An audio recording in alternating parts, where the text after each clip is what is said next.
Hello, Steve here for FurnaceUSA, and if you live here in the Indianapolis area and you're looking for a ductless air conditioner, that's what this video is all about.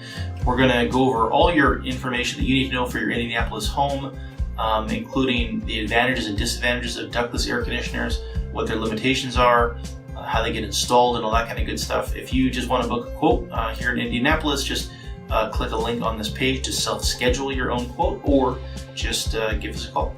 Ductless air conditioning is great. It will cool your place very, very well, but there is some good things about it and there is some bad things about it. I recently sustained a cooking related injury. I grabbed a hot pot. That's why I have bandages on my finger. So this will be in the video that you see here.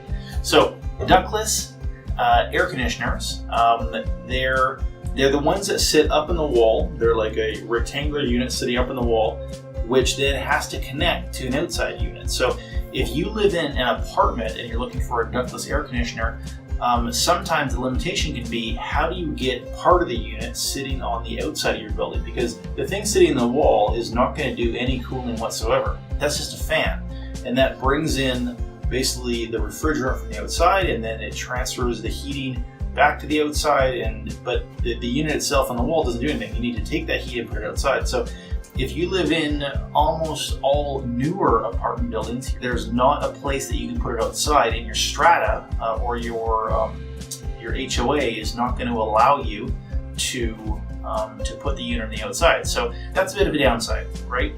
Because what we need to do is drill a hole through to the outside or cut a hole through the glass, and a lot of times the apartments aren't going to allow that. So then you're back to the stuff that you maybe already have at your place, like the portable units, the stuff from Costco, the window shakers, the stuff that you don't exactly want to deal with. But as long as you can get one in. So let's say you're at an older apartment that will allow a ductless air conditioner to go in. Great. So we drill the hole, we put it in. So the other downside to them is wherever we put one of those heads, we have to physically run pipes about this big around from the head back to the outdoor unit. So if you have a house, or you have like a detached house or even a townhouse, there's a lot of places we can run the pipes. We can put them in the attic, we can put them in the crawl space, we can put them in different places, and we can hide the pipes. But if you're in an apartment again, the challenge is, where do we cut the holes to hide the pipes, and where can we hide everything? So a lot of times you need to, up in the corner of the room, you need to box the ceiling and stuff like that, so they can get quite messy.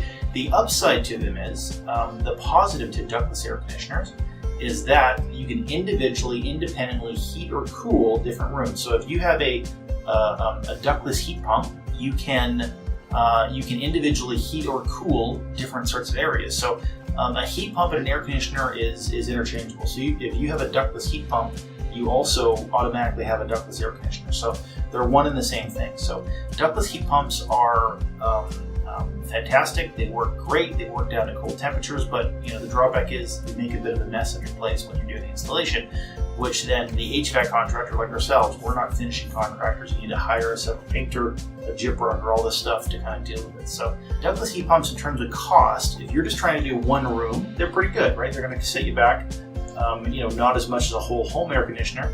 Again, the challenge is, if you need to do 5 rooms, it could cost you 3 or 4 times more than a whole home air conditioner. So ductless heat pumps, preferably, what you're going to want to do is, anytime that you can, put in a conventional heat pump system. So the box isn't outside your house.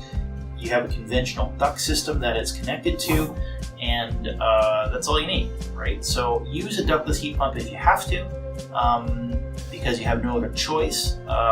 But if you can, always use a conventional system, because they're going to be less expensive, there's less holes to cut, all that kind of stuff. So that's our 2 cents. And again, you can get quotes anytime you want from FurnaceUSA. You can click the link on this page, or you can just visit us at FurnaceUSA.com, and we will come to your place and give you a quote. Thank you.